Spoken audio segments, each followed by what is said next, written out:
Hello. Hey, Hank, thanks for joining us today and doing this for us. No problem. So welcome to the first Tech Tuesday of 2021.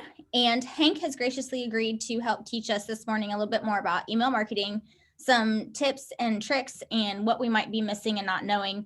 Hank is the guru over at icontact. And if you're not familiar, icontact is an email marketing platform based in Morrisville, North Carolina. So they are local. We have been with icontact for 12 years now, I believe, as a client, and have been very pleased with them. So just a little plug for them. And also iContact gives nonprofits in North Carolina a free account.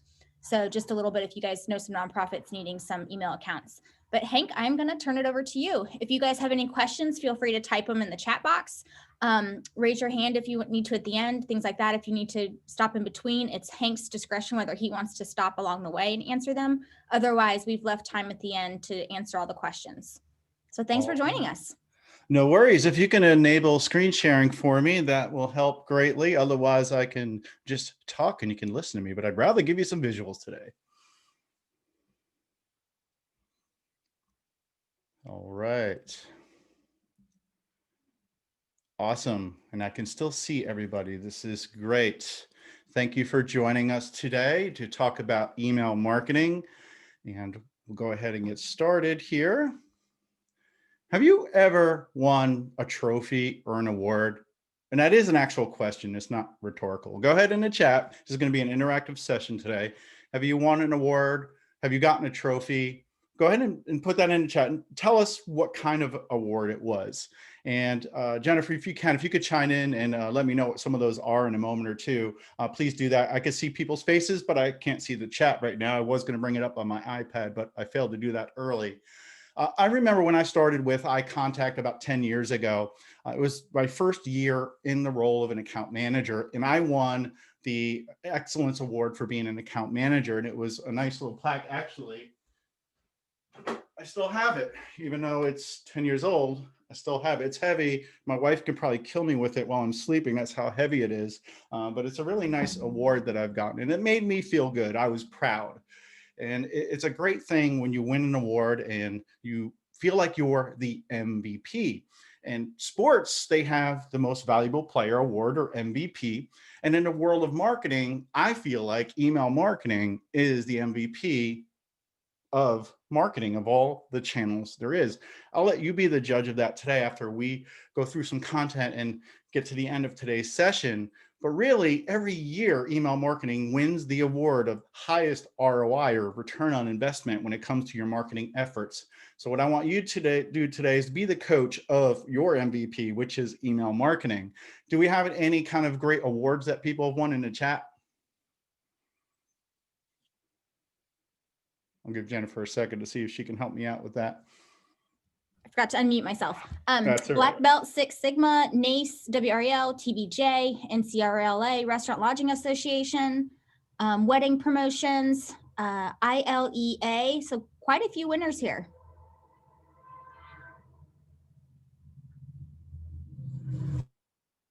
I just want to make sure I'm not getting any feedback here. I did get on my iPad here, so I'm just going to grab the chat and bring that up. Awesome. Cool. So let's talk about being the MVP. But first, to tell you a slight bit about me, my name's Hank Hoffmeier. I am the digital marketing infotainer. I like to make marketing fun and successful. Hopefully we'll take care of both of those today. I'm also the senior manager of client solutions at J2 Global, which owns iContact. And we are local. And as Jennifer mentioned, we offer nonprofits a free email marketing account. Contact us for more details. Otherwise, if you're just a marketer, influencer, or content creator and you want to start sending emails, I hope you'll look at us and try us out. We do have a free trial, and we can get in on some action of making email the MVP and make you more money, get you more conversions, and grow your business. Email marketing is king right now, and people are receiving and reading more emails than ever, especially during the pandemic. When you wake up in the morning, do you check your email right away? And again, there's another question in the chat. As soon as you wake up, do you reach over to your nightstand, grab your phone and check your email? I definitely want to know if it's a yes or a no, or if it's maybe you wait till you have your coffee first. I wish I can have coffee maker on my bedstand, have the coffee and read my email at the same time. That would probably be awesome. Okay, we got a course. Absolutely. Yes. I'm not seeing, oh, no, I go to social media first, but you are grabbing your phone. So that is something there.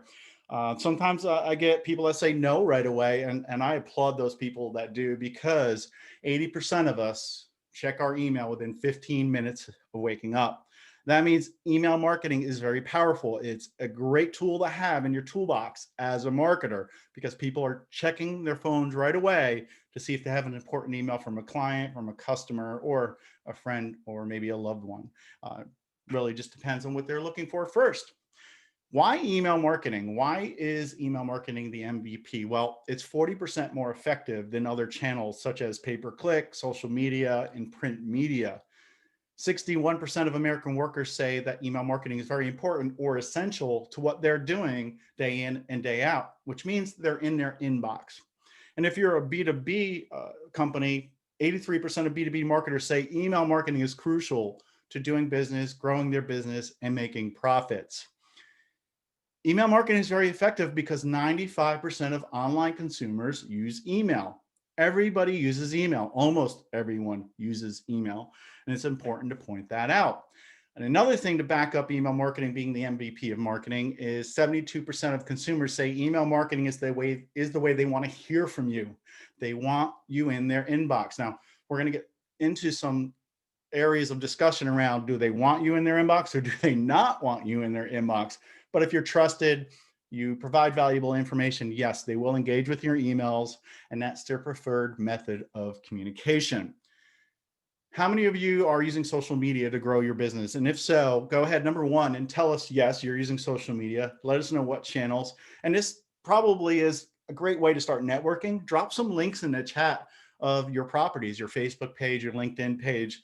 Go ahead and drop those in, and folks, check them out. Go back through, and I'll save the chat later, and I'll check out what you guys are doing on social media. We got Instagram, we got Facebook, we got a whole bunch of other options in here. I want to see if anybody's on TikTok. I'm on TikTok. I've been dabbling with that because it's a very popular channel right now, and I encourage you to do that. Okay, so if somebody is on TikTok, awesome. That's Leah.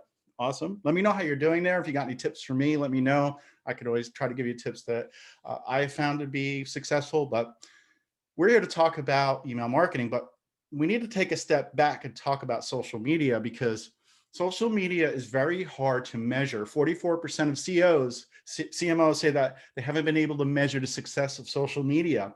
And 55% of marketing agencies say that they cannot really accurately measure social media campaigns. They can do it somewhat. There's a lot of talk about measuring for success, especially if you have a budget and you're saying, I only want to spend X amount of money. The greatest thing is email marketing is measurable. You can say, I spent this much money this month. I've had this many opens and this many conversions. Yes, you can track how many conversions you have if you're using Google Analytics or other tracking software. But we live in a social media world. Hashtag this, hashtag that, tweet hashtags, likes, and memes. Oh my. Why email marketing, and what is so important about email marketing? I want to take a step back and talk about today's consumer, because it's not just a consumer these days, they're empowered consumers. We all have mobile devices. We're able to go and get information whenever we want to, wherever we want to. We can hop on Facebook and say, I'm looking for a new dentist. I'm new to the area. Can you recommend one? Hey, I'm looking for a cheap alternative to X. We know how to get all of this information. We're smart. We know how to do it, where to do it, and how to get the best deals on what we're looking to buy or who we're looking to do business with. And of course, consumers are very vocal. They could go on Yelp, they could go on Facebook, they could go on Google, and they can give you a positive or a negative review. You want to help cultivate what they're saying about you by driving content that matters, and that is through social and email marketing. Consumers will be committed to you as long as you provide them value and a good price. They're going to come back and do some repeat purchases if you allow for that, or they'll recommend you to other people. We're global. We can do business anywhere. I could buy gifts for people over in Europe, or I can look up information about a vacation in South America if I want to. No longer do we have boundaries when it comes to different countries. We're also concerned. This is something I started talking about recently with the pandemic last year and moving into this year. A lot of people are concerned. They're concerned about their health, they're concerned about their job, and they're just concerned about the future. What's going to happen in the next 3, 6, 9, 12 months from now when it comes to consumerism, when it comes to my business or my friends and family? Keep that in mind when you're creating your marketing content, that today's consumer is more empowered than ever. And the next question you probably have on your mind is, how do you market to the empowered consumer? How do we get in front of them? Well, what you want to do is give them what they want, where they want it. And what channel did I say people prefer? Well, we already said it. It's email marketing. It's not a quiz. I don't want to quiz you today, but we can always do that if you want at the end. We can do a little Q&A session. And if you want me to do some rapid fire quiz questions, be happy to do that. But more importantly, I want to answer your questions. So make sure you stay till the end. Email marketing is easy. Pretty much what happens is you have a structure and it does not change rapidly. When you learn how to use email marketing, for the most part, it's not changing in a rapid fashion, and you're able to develop that learning curve so quickly and just get things out the door and start seeing those rewards. But it's also easy to implement and then also easy to analyze. You can go in and look at your open rates, your click rates, your bounce rate, spam complaints, and your unsubscribe rates. See where you need to be doing better. Or maybe you've had an outstanding week or month when it comes to your campaigns, and you can pat yourself on the back and say you're doing great. Social media is a little bit more complex. They have these things called algorithms, and Facebook and Twitter, LinkedIn, they're going to say, should I show this to more people, less people, or at all?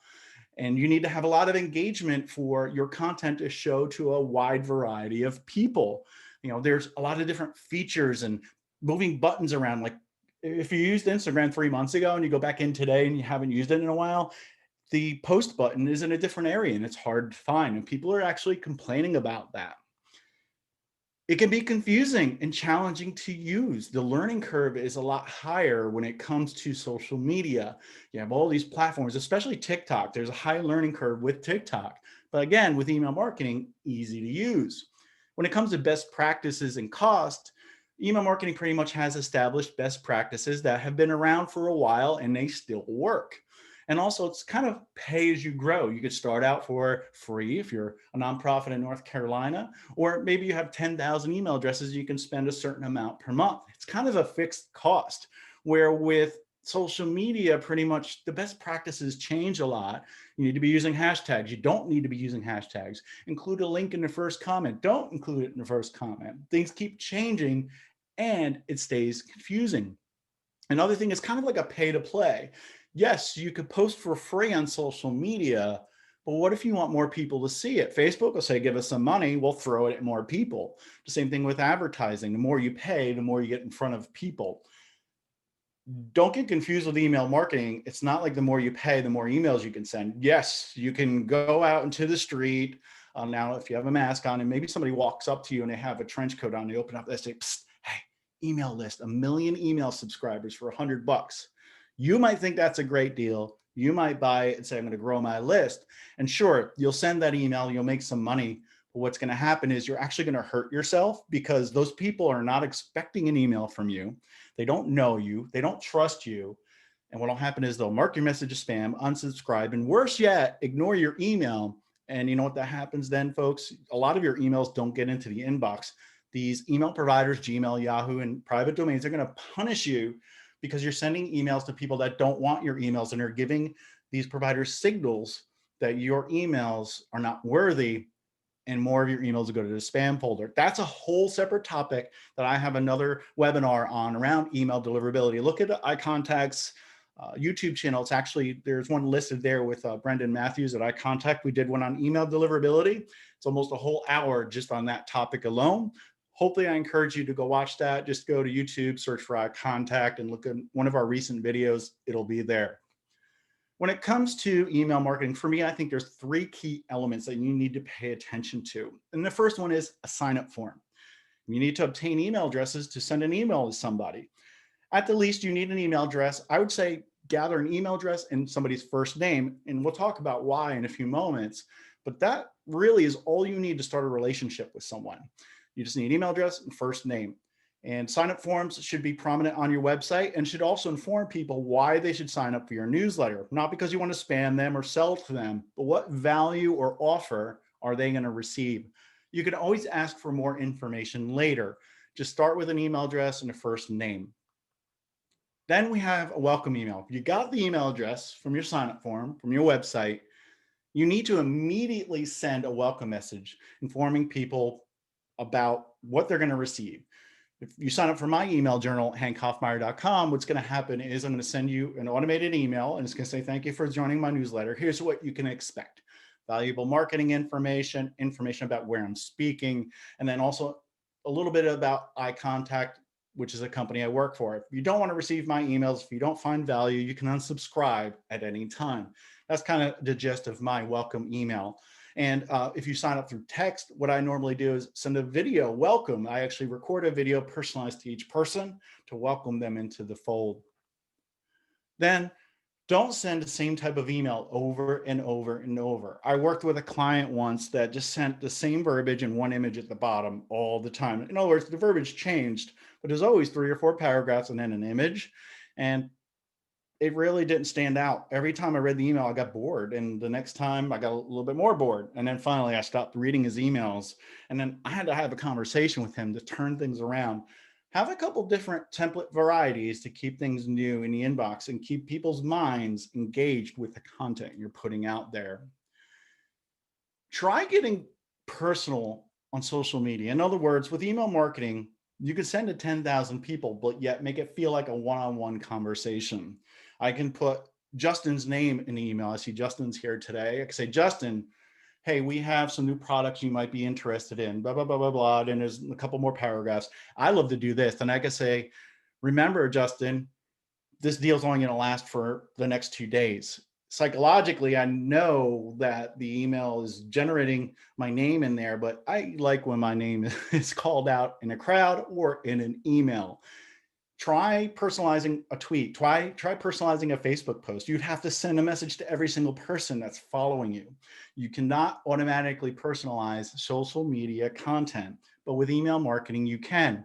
First thing is using the subject line in the first name in the subject line. That's a great way to get attention. Also, if you gather more information, like I mentioned, you can obtain birthday information. I don't know about you, but if somebody is going to give me a free meal for my birthday, like restaurants do, I'm going to provide my birthday. And that's something I will give. If you have location information, maybe you're speaking somewhere or you have events that you put on certain locations, you can personalize that in the body and in the subject line. Then last, if you sell a product, you're able to inject the product name or something that somebody bought into the subject line or in the body of an email. So make sure you're getting personal while you are sending your emails. The first thing people see is the subject line. What you want to do is make sure you use personalization. Just went over that. Use emoji in the subject line. Years ago, it used to be kind of negative to do that. You'd be seen as spammy, and also the spam filters might catch you and put you into deliverability jail or send your email as spam, but now it's okay to use them. The advice here, I would say, is make sure it's relevant to the topic of your email or your subject line. Do not use emoji just to stand out in the inbox. I actually see a lot of these weird emojis and too many of them in the spam folder, but relevant ones are in the inbox. And what's interesting is around the holidays, marketers tend to use more emojis and then they drop off. But if you use them year round and they're relevant, it's going to help you out. The optimal length for a subject line is 6 to 10 words in length. Otherwise, it might get cut off in the inbox. People may not read the whole subject line, or it may get cut off in an awkward area, and maybe it'll sound kind of strange. You should always be split testing, especially when it comes to your subject lines. Take 10% of your list that you're going to send version A with a subject line that you think is going to perform well, and then take another version, version B, and send it to another 10% of your list with an altered version of the first subject line, but the same content. Send out that email, wait about 24 to 48 hours, come back and say, hey, version A had 10% more clicks. I'm going to send that to the remaining 80% of my list. I had a client that you said, I don't know why marketers don't use A/B testing all the time. It's like getting free opens with every send. And that is true. If you send a better performing subject line to people on your list, it's going to get more opens, folks. You want to pay attention to that. Then we have something called the pre-header, and this is what like Robin is to Batman. They make up the dynamic duo. So you have your subject line, Justin, comma, we have new items in stock.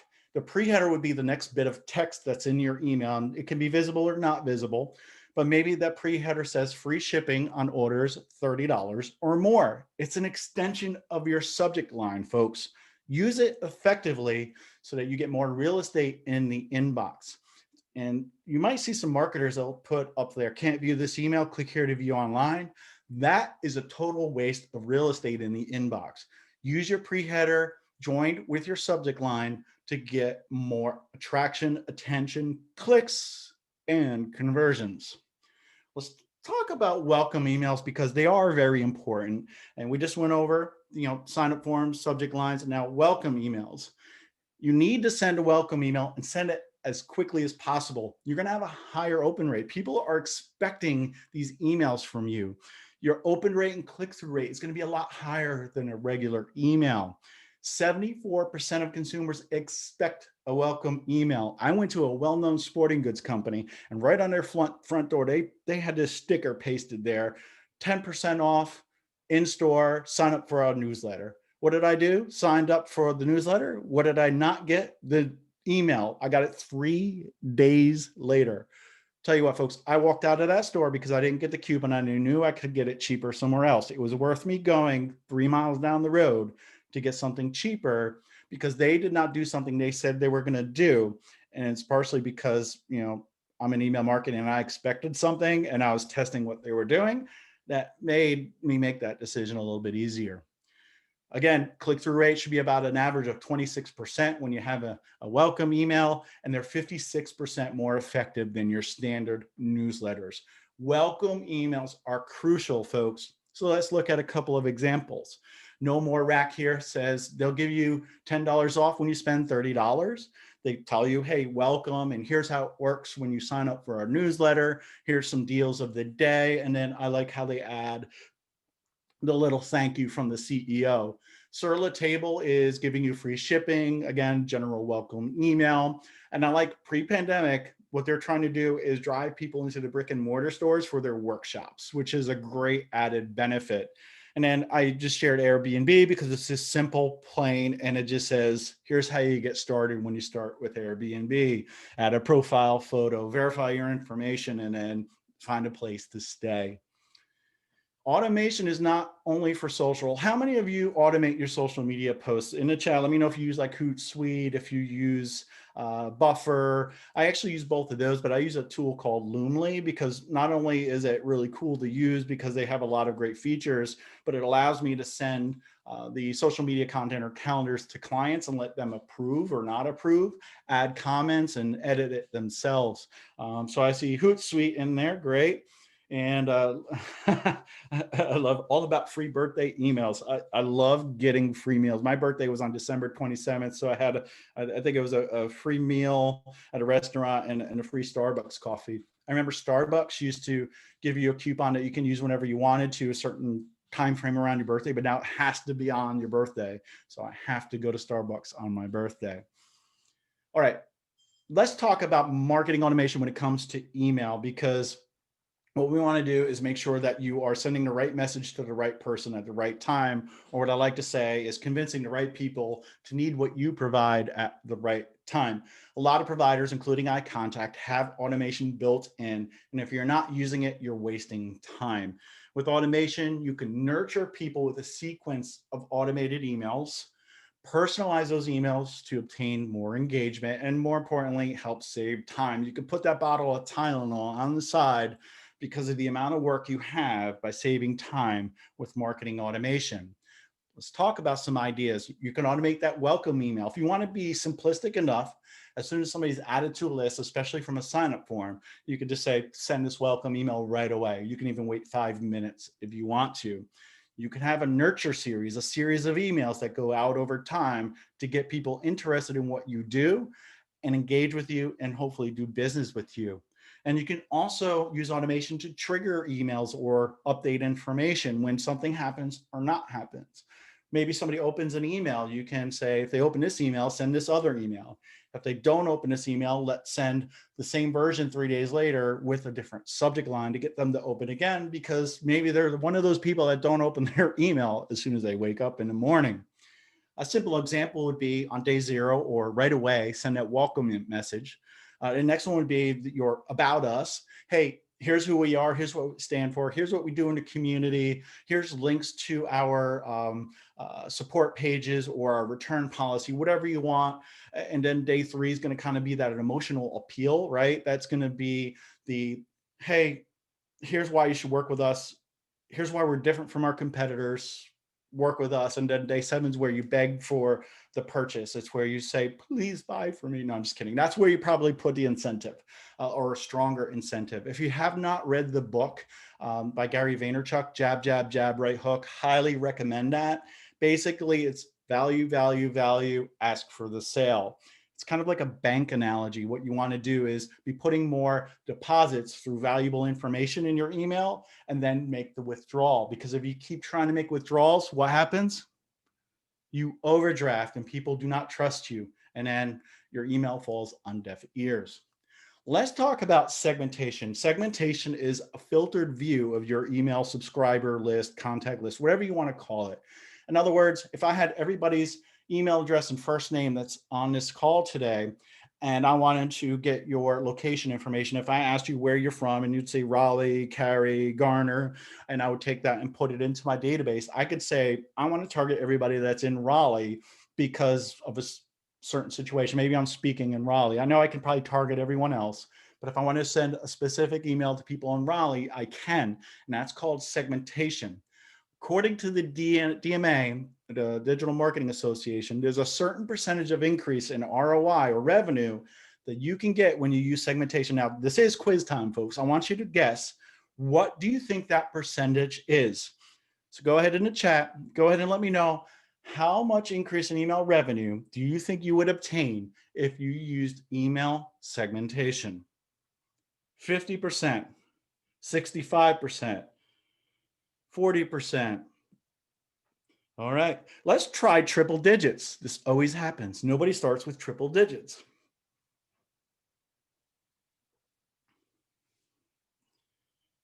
What we're trying to do is send the right message to the right person. And by using segmentation, we can do that. So let's have a couple guesses. 300%. That's the highest I've ever gotten. And I actually know who did that. And that's applaudable, but it's 760%, folks. If you send the right person the right message, if you send them what they want, they're going to engage with that email more. I'm hoping that you're going to send more segmented emails after today's session. And to do that, you're going to know, what do I need to segment on? For me, there are 4 pillars of segmentation. The first one's geographic. Where are they? We just covered that. That can be Raleigh, it can be the United States, it could be Germany, it could be the density of the geographic location. Maybe you're trying to hit heavily populated areas. Then we have demographic information: age, gender, income, education, occupation. What do they do? And what's their education level? How much money are they making? Maybe your product is very expensive and you only want to target people that can afford your product or service. Another one, and my favorite, is psychographic information: lifestyle, values, concerns, personality, attitudes, and what I call AIO: activities, interests, and opinions. And with these 3 items up on the screen, you're probably saying, Hank, that's understandable. You told me I probably should ask for an email address and first name. How do I get all of this information? The easiest way is to ask for it. And you can have a preference center and say, hey, please update your preference and fill out more information about what we need. It could be a landing page with the certain fields you're looking for, or more importantly, you can send a survey out and you can either monetize it or not, a free giveaway or $5 gift card if you fill it out, or just simply just say, by giving us this information, it's going to help us send you more relevant emails. And you'd be surprised in how many people actually do that. And now the last and the 4th item is behavioral. What are they doing and not doing? In other words, track what they're opening, what they're not opening, if they're visiting your website, what signals are they giving you? And the most important thing I could talk about, and especially in that deliverability workshop that I did that's on YouTube, is you want to look at people that are not opening your emails. If somebody's been on your list for a year, they haven't opened in a year, are they probably going to open your email in the future? I don't think so. What you want to do is identify them and maybe send them 1, 2, or 3 emails begging them to come back. And it's called list hygiene. I would say the first email is, are we breaking up? Question mark.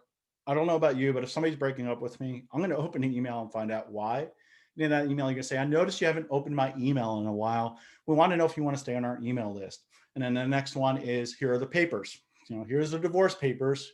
It's over, but we're going to give you one last try. Do you want to tear these up and start over? Or do you want to leave? Then the last one is, you've been removed. We removed you from our list. Hope to see you in the future. Because the beauty is, folks, you can add them back in the future. Not only should you be segmenting, but you should be developing personas. And these are your target ideal customers.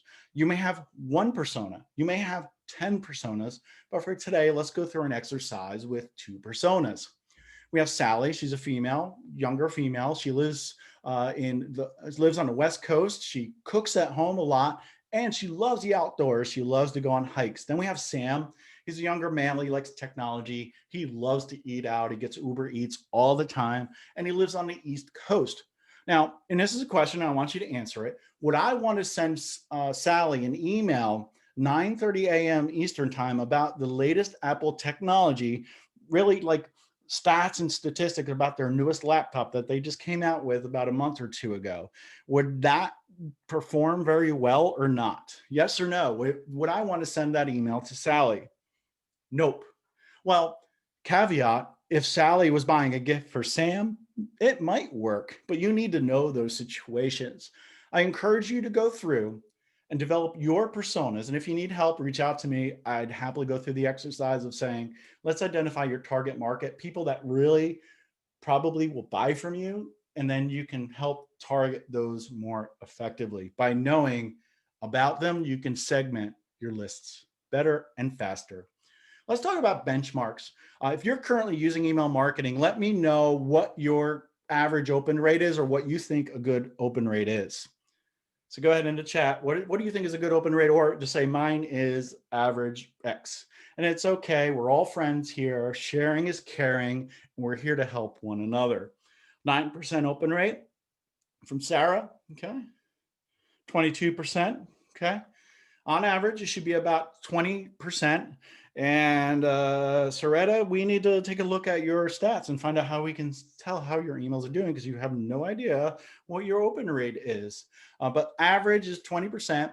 Click rate should be about a 5%.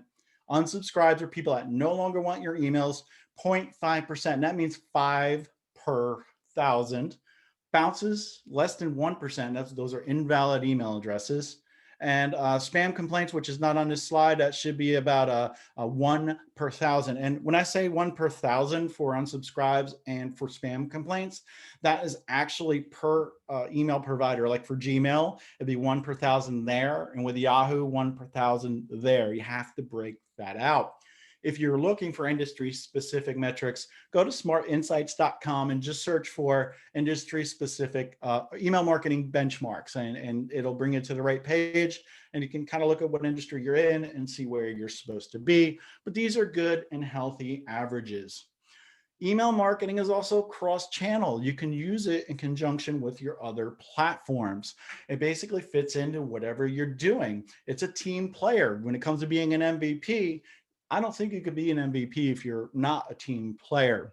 What you could do is use links to drive people back to your website or a landing page to fill out a form. If you run ads, you can try to obtain email address from those people that do not immediately convert. And you can also participate in online groups and get into the discussion and gain some visibility and get people to sign up for your email newsletters. And here's a pro tip if you're on Instagram, and I asked before, I saw a majority of you were on Instagram. Use a tool called Linktree. And that's where you put the Linktree link in your bio, and it's kind of like a mini website. Instead of just having one and always changing it out, you can kind of build a little landing page that comes up in Instagram where you can log to your blog, you can log to link to YouTube or whatever you want to link to in there, and you can use multiple items. little pro tip for you there. What you can do is add social media channels to your emails and encourage people to follow you there and tell them what they're going to see and maybe what they're missing out on. It's a great way to showcase what you're doing on social media by putting it in your email. You can even add some samples into your email to show them the content. So get social and email, tell folks how and why, and give them some samples. Orange is the New Black does a great job here promoting their channels. I love how they're doing that. And then we have Jewel Mint. They're running a contest and using social media, and they're announcing it via email. And then Envision is using the tweet this link. Don't be afraid to use tweet this in your email so that more people can be introduced to your email newsletter. It's a great way to get more visibility. Email Divine Conference, they have a tweet this, and they have a Twitter feed in there. They embedded their Twitter feed in the email. Seamless has a tweet this, and then Habitat is asking folks to follow them on social media, pretty much on Facebook. I love this email. It's very captivating to your eyeballs, and you look at it and you want to engage with it. I went over and followed them. I don't know if it was from this email or not, but I know I follow them. You can add blog content to your emails as well to get more readers. Hey, in our latest blog post, and here's a sample or just a link to it, Email Monks and Astro do a great job of promoting blogs in their email. And these are just two ways of doing that. Don't forget to use pop-up or pop-over forms in your email and have a call to action as to why people might want to sign up for your emails. Be careful with the pop-ups, because if you kind of fill most or all of the page, especially on mobile, Google's going to ding your SEO. In other words, you may not be found online as much as you want to because you're covering up most of the content with that pop-up. I like to use exit intent technology. If you go to my website, hankhoffmeier.com, and you browse around, you're going to get to know me and what I do. But then once you go to leave and close that tab or go to a different URL, what's going to happen is you're going to get that pop-up. Hey, before you go, you want to sign up for my newsletter. I think that gets people on your page. They learn about what you do, and then they can decide if they want to be on your newsletter list. If you have a blog, and you do, number one, let me know in the chat. Number two, link to it so we can all find it. But don't forget to do RSS to email. Every time you have a new post, it could get pushed to your email platform and sent out the door so people can know about it, engage with it, and read it. Another great thing to use is something called Facebook audiences. So you have these folks in your email platform. Let's use the example of people who haven't opened in 6 months. You have people that have been on your email list for 6 months that haven't opened your email. What you could do is take that list and upload that to Facebook and use that as either a custom audience or a lookalike audience. Well, custom audience would be, hey, I want to serve these people an ad because they haven't opened my email in 6 months. And then a lookalike audience would be your better performing customers or email subscribers, people that have bought from you, done business with you, or have opened a lot of your emails. You could say, I want to create an audience that looks like these people, that look and act and smell like these people. I don't know about smell. You can't smell on Facebook, but it allows you to create an audience that's kind of like the one you already have. Very effective, highly encourage it. Don't forget about pay-per-click if you're using it. It is expensive, but you can have an ad and then drive people back to your website to sign up for your newsletter. And they also have this feature where you can capture the email address right within the ad. So it's late in the game, folks, fourth quarter, last period, whatever you want to call it. It's time to create your winning contest, your content strategy, and put your best player on the field, which is email marketing. Hopefully we all said that at the same time. Love to do that in person, but can't do that here. But maybe in the future we can when we get back to in-person events. So I want to sum up and make sure we all understand how we can make email marketing the MVP of our content channels, whatever we're doing with marketing. So as a marketer, pretty much email marketing is the best channel because it has the highest ROI, allows you to have that one-on-one conversation and get personal. It's easy to use and you can obtain great results so that you can make sure you're growing your business. And more importantly, it is cross-channel. It's a team player that allows you to use it in conjunction with all the channels you use. MVPs get trophies, right?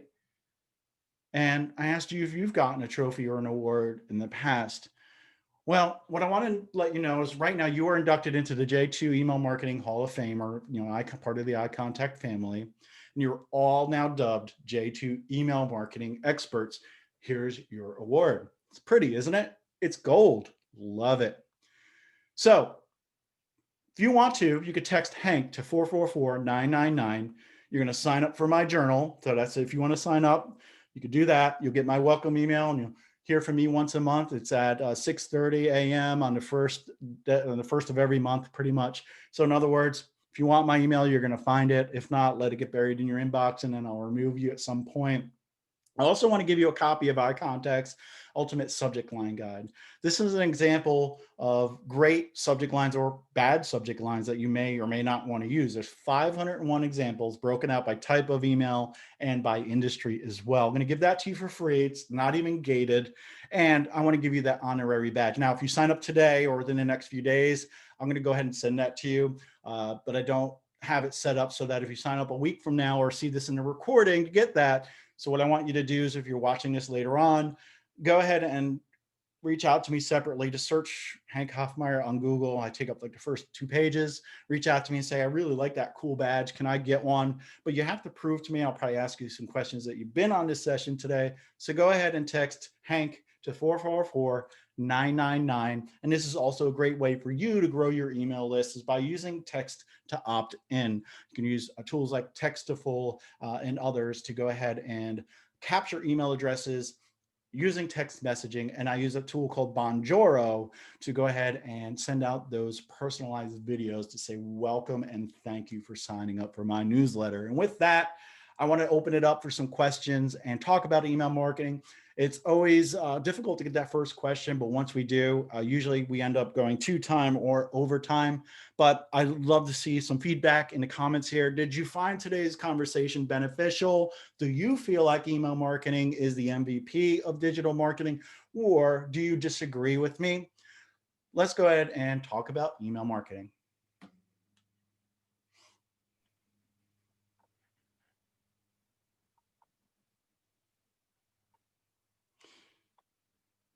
Are we allowed to just ask? Yeah, I think so. Yeah, as long as unmute yourself, go ahead and ask. This is a group session here. It's kind of like networking.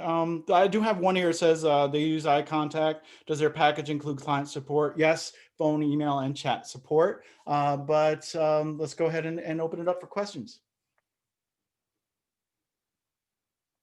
I'll go. My name's Leah. So I think that my biggest thing with email marketing is I understand the importance, but it's almost so I've put so much anxiety on it has to be the perfect email that I'm overthinking everything. How can I step away from overthinking my emails? Right. Another talk, I have a slide that talks about, it's you, it's not me. And it's like a cat meme. And marketers always think what they have to say is important and it doesn't matter what the subscriber wants. And it looks like you're on the other side of the fence. You want things to be perfect. So you need to look at your audience and what they want. Now, if you don't have a lot of insight into your audience, you can try to do a best guess. If not, if you have this data, it matters what you do. What do you do? What do you sell? Or what service do you have? I've got 2 companies. I'm a professional development coach, and then I also am yoga with Living Wild, where I do lifestyle yoga training and all that. Both very similar in one aspect is you're helping people do something. Mm-hmm. And that's what your email should consist of. And you need to send out emails that give free and valuable information, almost what they would expect if they paid and worked with you. In other words, oh my God, I'm getting this information for free. Imagine if I actually paid her and worked with her. That's what I'm going to, mm-hmm. Oh my God, I'm going to get so much more. So as a consultant and whatever word you want to use for both of what you do, the more value you put in those emails, the better. In other words, you shouldn't be asking for the sale, or maybe it could be a small blurb at the bottom. Do you want to have a session with me? Click here to book or call me here. But a majority, 80, 90% of that content needs to be something helpful. Here's how you develop yourself into a better person. Here's how you relax more and get better sleep. Just keep providing that free content and drive people to more of your content, whether it's blog, podcast, website, and then everybody these days has that free introductory call, right? But how can you make that introductory call better? Mm-hmm. By having a call with me, you're going to walk away with 1, 2, and 3. Right. It could, because some people say, once I get on, I know they're going to try to sell me, et cetera, et cetera. But if you say the free call includes this, and you're going to walk away with 1, 2, and 3, my light version of the blueprint on how to X, et cetera, how to instantly stop or start doing this and another thing, and make sure you back that up. with what you're doing. Does that help? Yeah, very much. Thank you. And the only thing you really want to look for is just read it. Just make sure to say, does this make sense? Does it offer value? And more importantly, are there any mistakes? But we've seen a lot of clients that send oops emails after the fact. And that's another debate. If you have an oops, should you correct it or should you not? Obviously, if it's a price oops, you definitely want to send it back out. But if it's something small, they say probably not. So I would just say, just make sure it makes sense, provides value, and has no glaring mistakes. Great Thank you. question.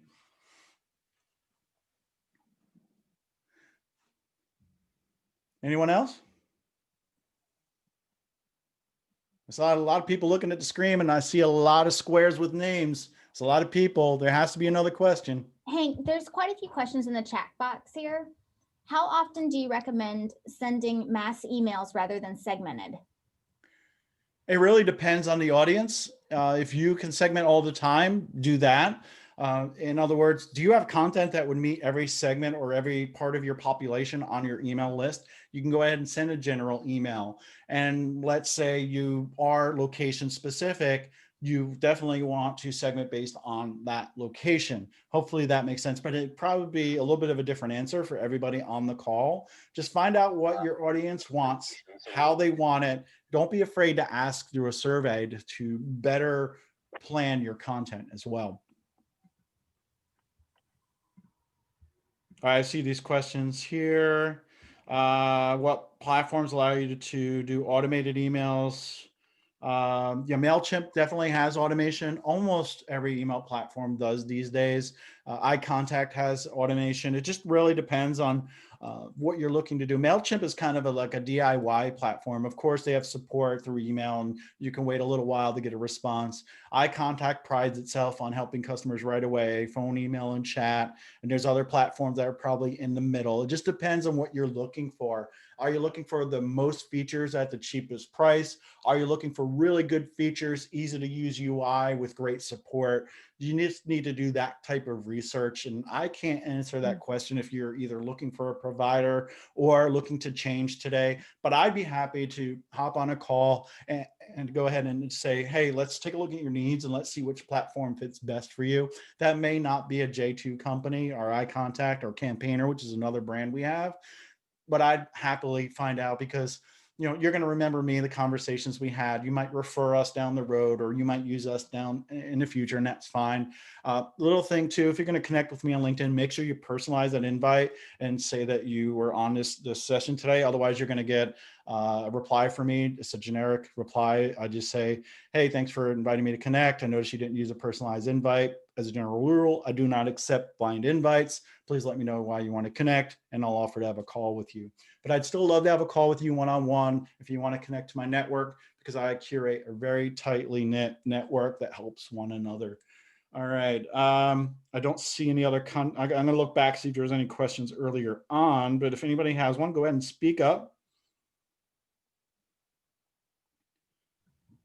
Hank, how do you suggest like creating interactive, engaging titles? Like what's the title obviously is the hook to get people to open, I would assume.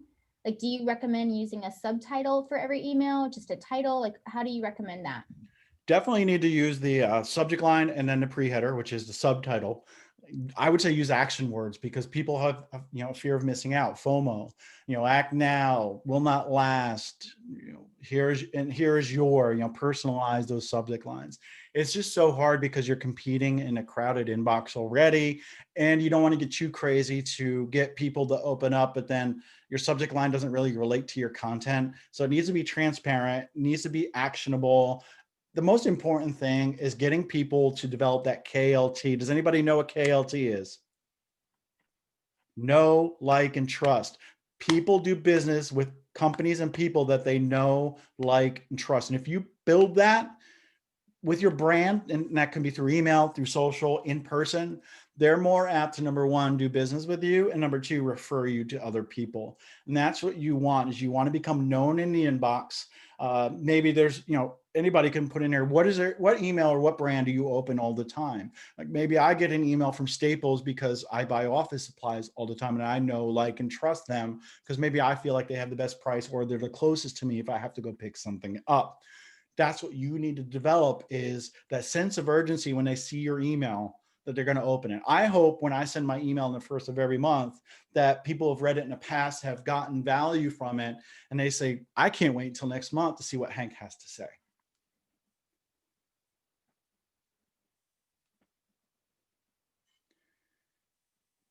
What time do we run to? The top of the hour, 11? Yes, it does. Okay. And I'm wondering, Hank, the last thing I'm wondering is when you're going through list health, do you ever recommend that people one by one delete people that haven't opened or engaged for a while, or do it as a group, or how do you recommend updating your list health? There should be a separate award or medal for people that automatically delete people that haven't opened in, say, a year and been on a list for a year. But marketers are very hesitant to remove people from their list. They always think the number is the greatest. To me, it's not how many subscribers you have, but it should be how many active subscribers you have, how many engaged subscribers you have. At a minimum, you need to look at people that have been on your list for a year, haven't opened in a year. Now, if you're just starting out, you're not going to have all that data. But you might want to do it at a 6-month period, and your frequency should determine that. If you're sending once a month, looking at your list hygiene every year is good, once a year. Or if you're sending every week, 6 months is a good benchmark to look at. But the faster you can get them off, the more you're going to improve your email deliverability, because the thing is, they can come back. You might have a lot of looky-loos, or people that sign up just because they got a coupon, or maybe they were looking for a gift for someone, or they were interested but they then became disinterested. It's better off to remove them from your list to make sure you only have engaged people. And in the deliverability webinar, I talk about how when you send an email, it's being graded. It's kind of like a credit score. And I always use Gmail as the example. If you send to 100 Gmail subscribers, Gmail's looking at how many people are engaging with that email with positive signals. And I always ask those in the chat, and negative too. Positive will be opening, clicking, marking as important, doing something called TINs. This is not spam. If they go into their spam folder and say this is not spam, that is a high form of engagement. Then you have your negative aspects. That's your unsubscribe, your bounce, your spam complaints and unsubscribes. And there's one everybody always misses: ignoring your emails. Because if you send to 100 Gmail subscribers and only 40% of them are engaging, and the other 60% are doing those negative things, or let's just say ignoring your email, Gmail is going to say most times that you're an irrelevant sender, and they're going to send the majority of your emails to spam, especially folks that sign up new. Now you might say, well, people are still opening my email. Yes, people that have been engaged and are highly engaged with your emails will continue to get it in the inbox, but everyone else is going to suffer. That's why you need to curate an engaged list of email subscribers. Great questions. What is the best way to keep distribution email lists up to date? Depends on what you mean by up to date, Kevin, but it can be asking for more information through surveys or updating their profile, or it could be looking at what they're doing and not doing. You just want to look at that data, find out who's engaged, who's not, do those re-engagement campaigns or just delete them. And then also keep asking them questions and try to get people to interact with you. And it's always interesting to say, hey, if you're reading my email, can you come over to our Facebook page and drop us a like and then comment on something so I know you're active. It's interesting to see. I know it's a small percentage, but people do tend to do what they're asked to do. From a deliverability perspective, continuing to send email to recipients who don't engage can cause your future emails to land in spam junk folder for more than just an unengaged subscriber. That was from Justin. It's kind of reiterating what I just said. Just basically, you want to send to people that want your email, that are engaging with your email. You don't want to have zombies on your email list. They're going to open someday. I know they haven't opened in 3 years, but at some point, they're going to need something from me. That is not the mentality to have. More questions?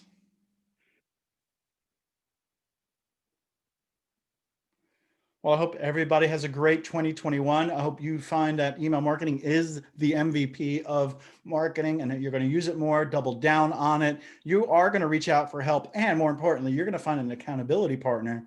And you're going to say, I want to increase my open rates from X to X. And if that's 3%, 5%, or 10%, hold yourself accountable. ask somebody to check in with you in 3 to 6 months to ensure that you're growing your email list and that you're getting more engagement and making more money, because MVPs normally make more money in the sports world. So should your email marketing campaigns.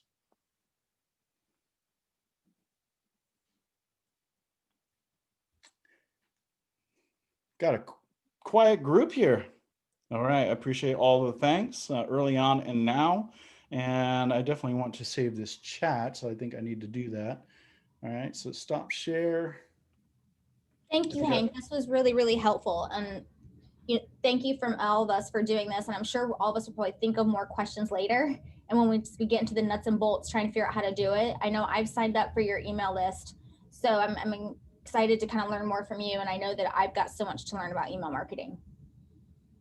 Awesome. I'm just going to save the chat so I have it. Awesome. But I appreciate everybody being here, those who stayed, and hope you found some value today, and hope to see your emails out in the wild.